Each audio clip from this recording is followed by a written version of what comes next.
is the Man in Black, here again to introduce Columbia's program, Suspense. Our distinguished stars tonight are two of the world's acknowledged masters of the art of suspense. They are Mr. Charles Lawton and Miss Elsa Lanchester. Mr. Lawton, who will soon be seen in the Metro-Goldwyn-Mayer picture, The Man from Down Under, is here to play a remarkable character created by England's noted thriller author, Agatha Christie. A mild-mannered character whose initials were ABC, and about whom revolved a series of savage murders, all neatly and alphabetically arranged. ABC was stamped upon all his belongings, those being his rightful initials. And ABC was stamped, too, upon the large railway timetable he always carried. But there was nothing so odd about that detail, since no traveler in the British Isles would dream of planning a journey without consulting this famous railway schedule, the ABC. And so, with the ABC Murders by Agatha Christie, written for radio by Robert Tallman and William Spear, and with the performance of Charles Lawton, we again hope to keep you in suspense.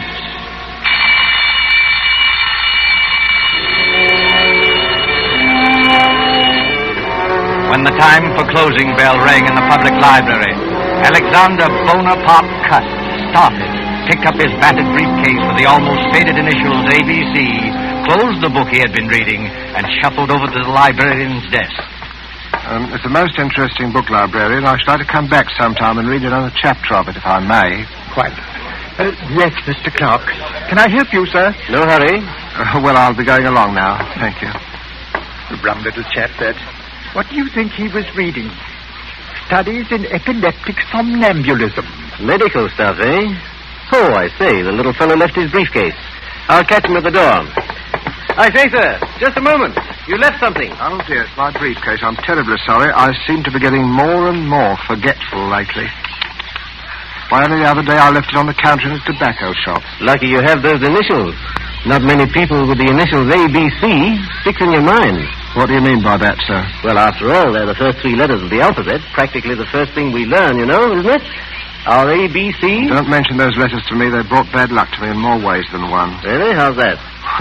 Well, I used to be a travelling salesman, and I used to carry one of those railway timetables in my pocket, the threepenny kind, in which they list the towns and all the railroads alphabetically. Oh, of course. Printed right on the cover, isn't it? ABC. Yes, that's right. So, well, stockings was my line, sir. I did door-to-door selling. Whenever I finished one town, out would come that timetable, and I'd look up the next stop on my route. I got sick of the sight of that ABC railway guide, I can tell you, sir. It was like a symbol of failure to me. One dingy little town after another, and all listed in that railway guide with ABC printed on the cover. My own initials staring out at me from every newsstand in every dirty little railroad station in the Midlands. Oh, come on. It couldn't have been as bad as all that. Matter of fact, I never noticed it till I began to get the headaches. Oh, you suffer from headaches? Yes. Have you seen a doctor about it? Oh, no. I wouldn't want to see a doctor about it. I already know what brings them on. Well, if you'd rather not talk about it... No, it isn't that at all, sir. It was just such a long time ago. During the last war, in fact, Chateau Theory. Chateau Theory? Oh, I see. What a coincidence. I was in the thick of that myself. Well, yes, we must get together for a drink one day, talk over old times. Franklin Clark is my name. Oh, I'm pleased to meet you, Mr. Clark. My name's Cust. Alexander Bonaparte Cust. Well, they must have expected great things of you, giving you a name like that. I'm afraid they did, Mr. Clark, yes. I'm very much afraid they did.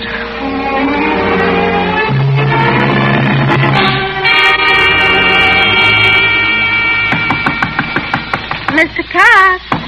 Oh, Mr. Cust. Who is it? It's me, Mr. Cust. I brought you up a spot of tea.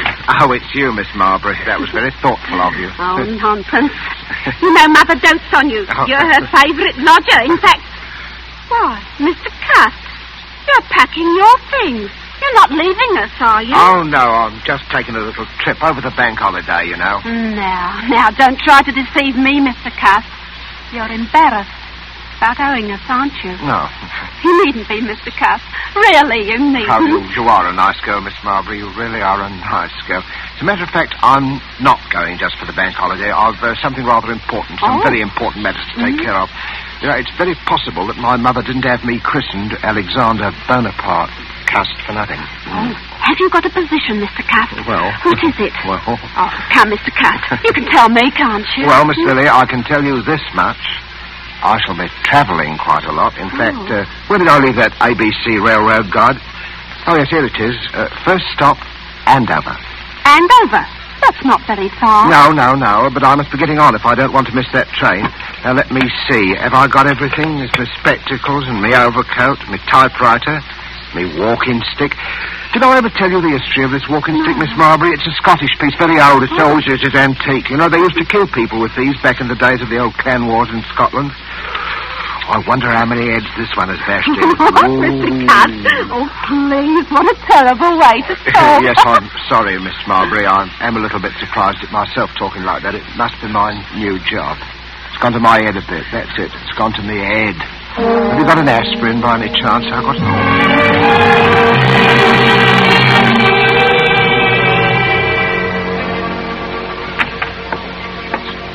Yes, gentlemen? What'll it be? Packet of cornflakes for me. Yes, sir. And the other gentleman? 3 Havanas, the shilling cigars. Havanas? You gentlemen must be up from London. That's right. Is that your name on the window of this shop? That's right, sir. Olivia Asher. Been in business right here in Andover and right here in St. Andrew's Place for 20 years. All A's. Andover, St. Andrew's Place, and Asher. Funny, ain't it? Never so much as crossed my mind before. Well, Mrs. Asher, we're from Scotland Yard. We have reason to believe there may be a homicidal maniac at large in Andover. God, blimey. We don't want to frighten you, Mrs. Asher. For all we know, this may be just a practical joke. You see, we received an anonymous letter, typewritten, and signed ABC. ABC? This murderer, if there's anything in his story, is planning a series of murders. His mania seems to be centered on the alphabet. If he follows his plan through, his first murder will be committed in Andover, and the victim will be a person whose name begins with an A. The Lord help me, sir. You don't think... We don't think anything. Scotland Yard has taken its precautions. Oh, a woman takes a terrible chance. There's probably nothing to be alarmed about, but it won't hurt to keep a sharp lookout. Who's next on your list, Mackenzie? Next is Arthur Atwood. All right. Let's be on our way, then. Good day, madam. Don't worry. Thank you, sir. And good day to you, sir. A murdering lunatic in Andover, of all places.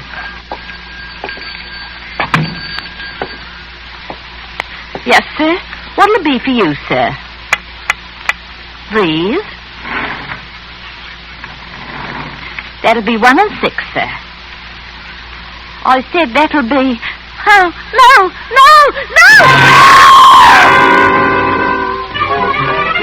Exciting newspaper sensation. Homicidal maniacs in Andover. Alphabet murderer destroyed next to Bexhill. Latest on ABC. Oh, boy, let me have one of those. Yes, sir. News of standard, sir. Both. Here you are. Thank you, sir. 6:30 newspaper sensation. Nasty business, eh, mister? Oh, yes, very, very. You never know with lunatics. They don't always look bomber, you know. Sometimes they look the same as you or me. Eh? Yes, I suppose they do. Oh, it's a fact. Sometimes it's the war unhinged them. Never been right since. Yes, I expect you're right. You know, I don't hold with wars. I hope this will be the last. You don't hold with wars, eh? Well, young man, I don't hold with plague and creeping sickness and famine and cancer, but they happen all the same. And murder happens all the same. They can't prevent them. Well, I'm sorry, sir. I expect you had a rocky time of it in the last one, eh? Yes, my poor head's never been the same since. I get terrible headaches. Oh? Well, I'm sorry about that, sir. Sometimes I hardly know what I'm doing. You don't say. I forget things. You know, for instance, I could have sworn I had an ABC railway guide in my pocket an hour ago. Do you know they found one of them ABC railway guides on the poor tobacconist lady that he murdered? Oh. He. ABC, whoever he is. Maybe he don't know himself. Ever stop to think of that? Maybe he's so bum he don't remember. I wonder. Bexhill, did he say Bexhill? That's my train. Well, goodbye, young man. Goodbye. 6:30 newspaper sensation. Homicidal lunatic to strike again. Police trace in typewriter on which murder notes were written to strike at Bexhill. Latest on ABC. Alphabet murderer.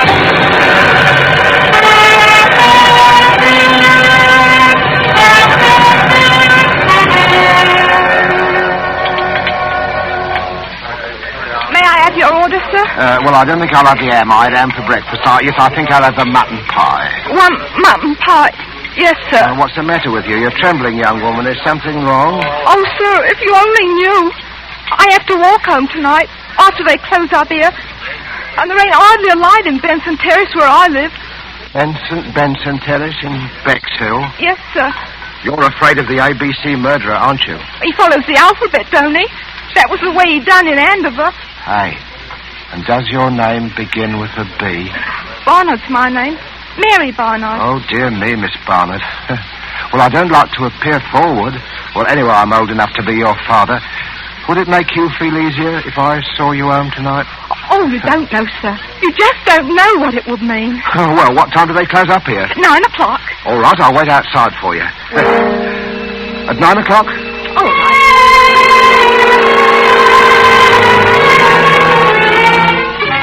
Ladies, waitress brutally murdered in Bexhill. ABC strikes again. Here you are, sir. Scotland Yard receives third murder note.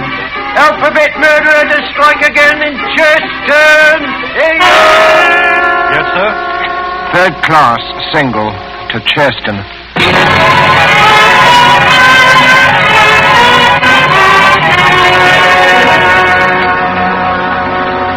Give me a pint of half and half, please. Yes, sir.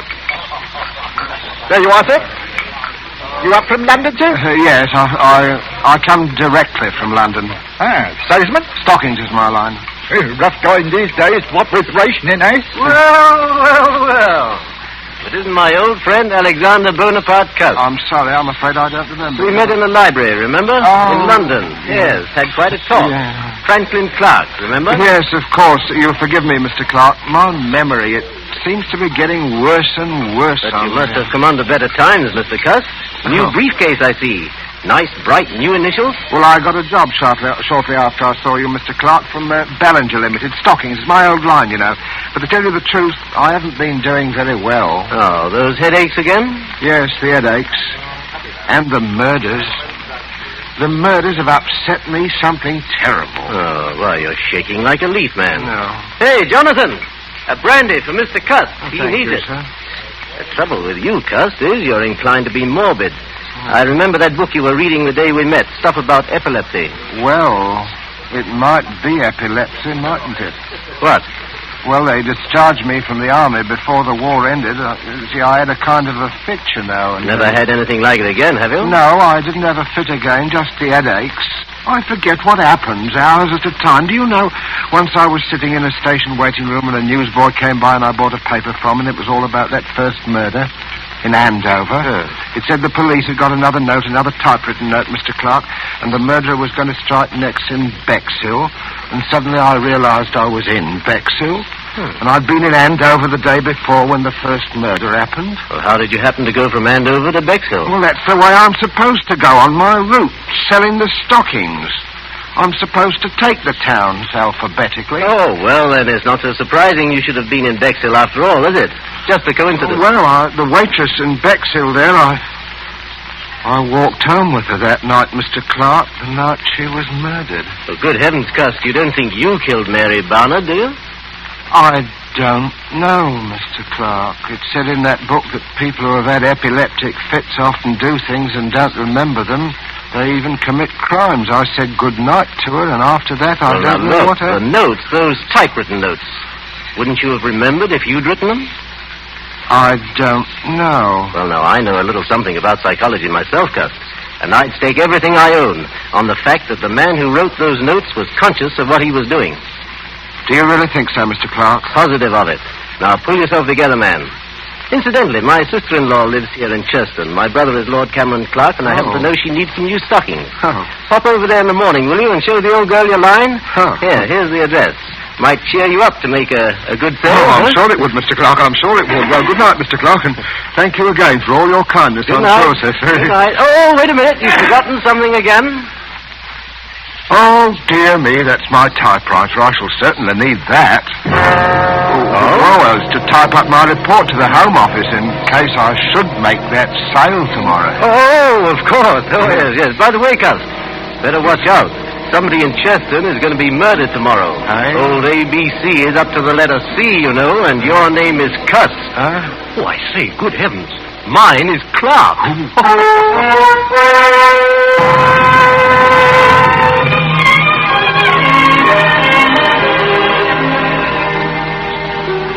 Well, thank you again for your generous order, Lady Clark. I hope you'll be pleased.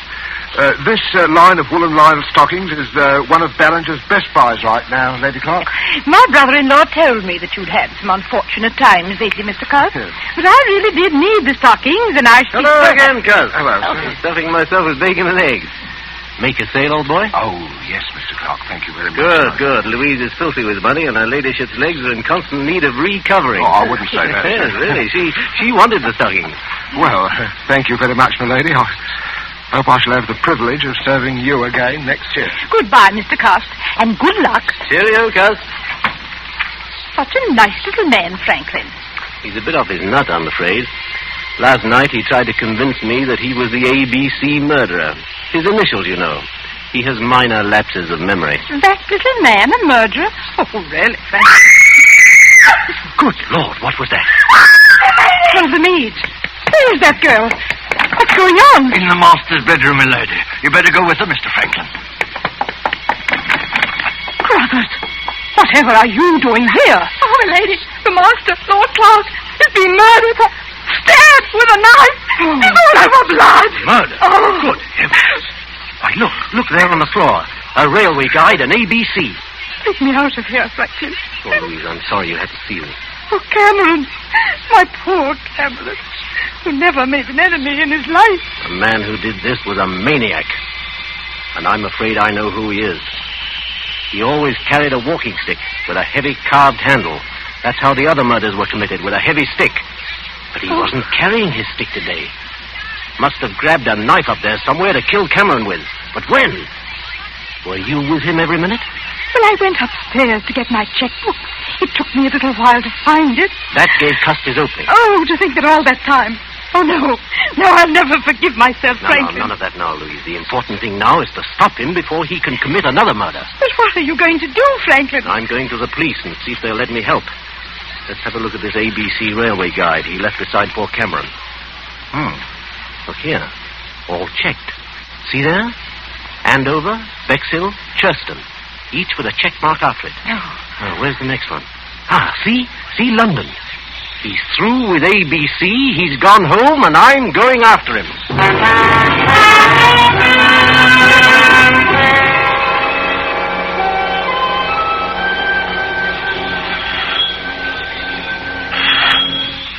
Yes? Well, Mr. Cuss, come in. Whatever kept you away so long? Miss Lily, I've got to talk to you alone. Oh, well, I'll go up with you. I want to show you the new curtains I put up in your room anyway. Oh, you are a nice girl, Miss Lily, really are a Yeah, nice let me girl. carry one of these, Mr. Cuss, the typewriter. No, I'll carry my own thing, thank Oh, you. Mr. Cuss, you're trembling. Oh, dear, you do look a fright. Look, I'm going to try to get you a hot foot bath. No, not now, please. Not now, Miss Lily. There's no time for it. What is it, Mr. Cuss? Close the door and lock it. Are you in some trouble, Mr. Cuss? I'm in terrible trouble, Miss Lily. I want you to hear the story first from me. You're the only one who has ever been my friend. Oh, I've had a lonely life, Miss Lily. Oh, poor Mr. Cuss. Poor Mr. Cuss. That's what they always say about me. Poor Mr. Cuss. I thought you were Oh, different. don't take on so, Mr. Cuss. It was only a manner Oh, of you speaking. don't need to worry. I'm all right now. I never get two spells in one day. Spells? Mr. Cuss, I don't understand. What Well, is it? you heard of the ABC murders? Shocking affairs. But, Mr. Cuss, why Miss are you Lily, saying... the police will be here at any minute. Please let me finish. I don't want you to think harshly of me, Miss Lily. I didn't plan it ahead. My instructions told me where to go. Some people can't help what they do. There are diseases. Epilepsy, for instance. You do things you don't remember. You commit crimes. And I'm like that. Oh, Mr. Cuss, I can't believe it. When I was a child, Miss Lily, they used to badger me about my name. My mother worshipped strength. She named me after the strongest people she knew about in history. Alexander and Bonaparte. But nobody ever called me by those names. They called me ABC. ABC. I used to dream I was boiling in a kettle of alphabet soup. I was a terrible disappointment to my mother. Mr. Cust, you're unsettled and You've tired. got to hear me out, Miss Lily. Oh, Listen to me, Miss Lily. I could have been a hero once in the army in the last war. I was happy. I could have made something of myself. Then I started getting the headache. No, Mr. You must hear me out, Miss Lily. I started forgetting things after they discharged me from the army. Shock, they called it. I used to have dreams. I was a great ruler. The destiny of men was in my hands. I had the power over them of life and death. Let me go.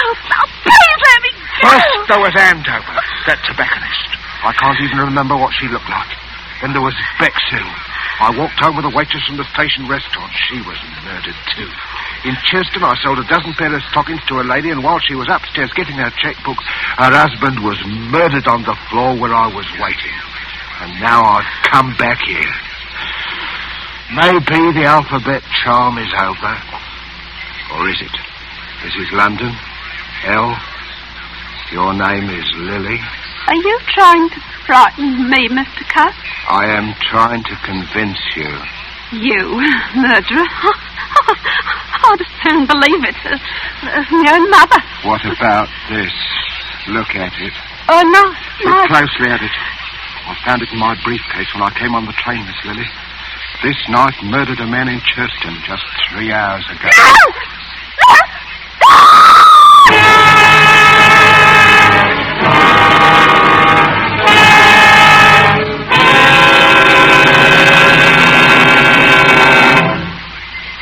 Oh, now, there, Miss Marbury. Don't take on so.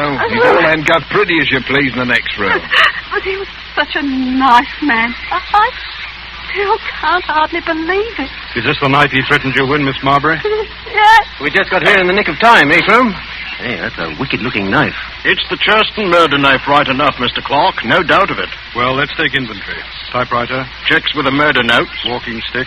Same markings as on the heads of the first victims. And the psychiatrist's report says the murders were premeditated and the notes could not possibly have been written except by a person who was conscious and in his right mind. Well, that breaks down any idea Cust may have had of entering an insanity plea. Right.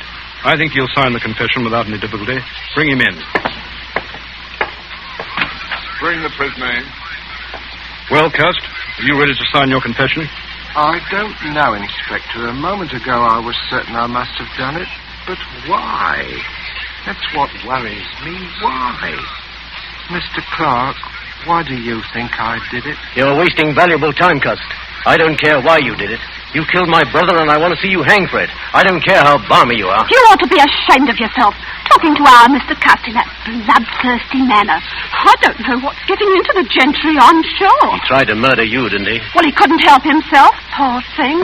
He's been terribly upset of late. You are a nice girl, Miss Lily. You are a nice girl. The murders were willful and premeditated. They couldn't have been premeditated, Mr. Clark. Why do you say that, Cust? Well, because I didn't go to any of those places of my own choice. I had my instructions from Bellinger's Limited. And those instructions were sent to me after the police got the warnings of the murders that were printed in the paper. There never were any such instructions. We ransacked all your things, Cust. There wasn't any letter of instructions, was there, Inspector? No. Oh, yes, there was. All right, we'll ring up Ballinger's. May I use your telephone, Miss Marbury? Oh, certainly, Inspector. The number is Regent 3313, Inspector.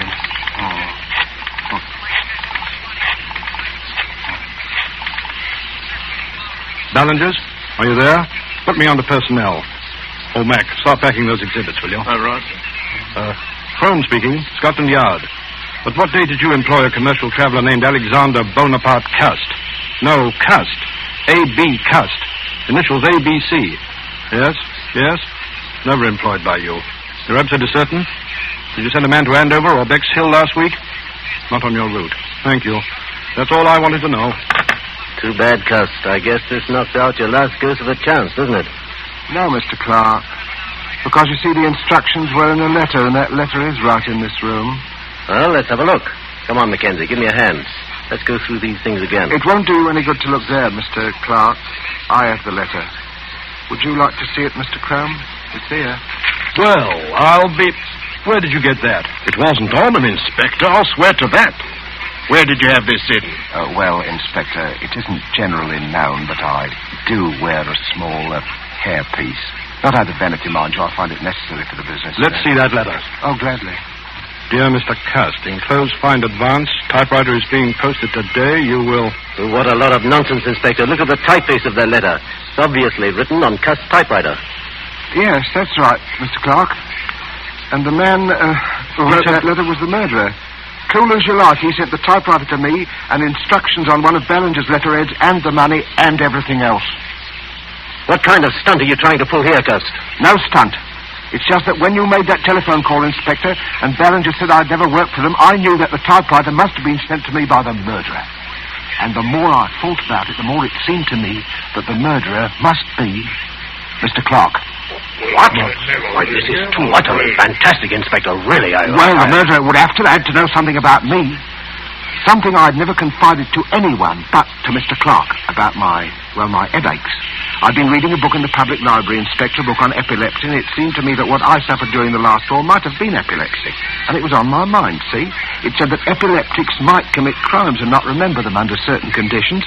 Without that to go on, the murderer couldn't possibly have pinned the crime on me. That works two ways, Cust. You might have told me that story deliberately, just so you could cook up this story now. Well, I couldn't cook up your fingerprints, Mr. Clark. And I'll wager anything your fingerprints are on that letter. Oh, come now, really. Well, that's easily settled. We can do it right here. Won't take a moment. Take a set of Mr. Clark's fingerprints, Mackenzie. You examine the prints in the letter meantime. Right, Inspector. Just press your fingers down firmly on this ink pad, Mr. Clark. What is it, Mr. Clark? It's quite simple, really. Yes, it's so simple it isn't even necessary. I'm afraid this is necessary, Mr. Clark. Only a matter of routine, you know. But I tell you it isn't necessary because Cust is right. I am the murderer. You? But wait, then you killed your brother Cameron Clark so that you would inherit the estate? Yes, exactly. But the others, the A and B murders in Andover and Bexhill and... I committed them, all of them. Yes, but... Come now, gentlemen, surely you'll give me credit for thinking this thing through. If only my brother Lord Clark had been murdered, I, being the only heir, would have had a lot of explaining to do. So I invented my own little crime wave to make it appear as though he were just one of the victims of a homicidal maniac. And I must say, it almost came off, thanks to the unknowing cooperation of Mr. Cust here. Thank you just the same, Mr. Cust. You're very welcome. Mr. Cust, I knew you couldn't be a murderer, not really. Oh, you are a nice girl, Miss Lily. Really, you are a nice girl. Headaches, Mr. Cust. Why don't you go to an oculist? Those headaches. Maybe you just need a new pair of glasses. I think I'll do that, Miss Lily. Good. Do you really think? Of course, I'll wager that's what's been the trouble with me all along. You know, you need someone to take care of you. Oh, I do, Miss Lily. I do, really. If only you... Oh, but no, you couldn't ever think... What, Mr. Cust? Well, I mean, Miss Lily, I was just thinking it would be really too much to ask anyone. Mrs. Alexander Bonaparte Cust. But when we're married, please don't wear that toupee. It's very conspicuous. Oh, you are a nice girl, Miss Lily. Really, you are. I do hope people won't call you Mrs. ABC.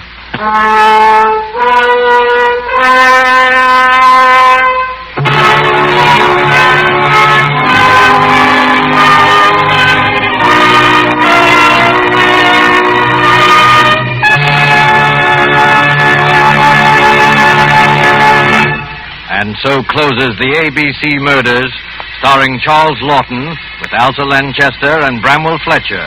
Tonight's tale of suspense.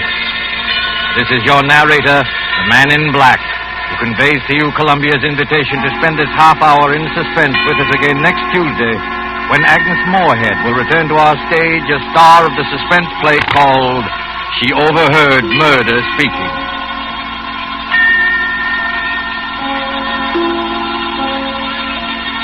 Producer of these broadcasts is William Spear, who with Ted Bliss, the director, Lud Gluskin and Lucian Mahowick, conductor and composer, and Robert Tolman, the radio author, collaborated on tonight's Suspense.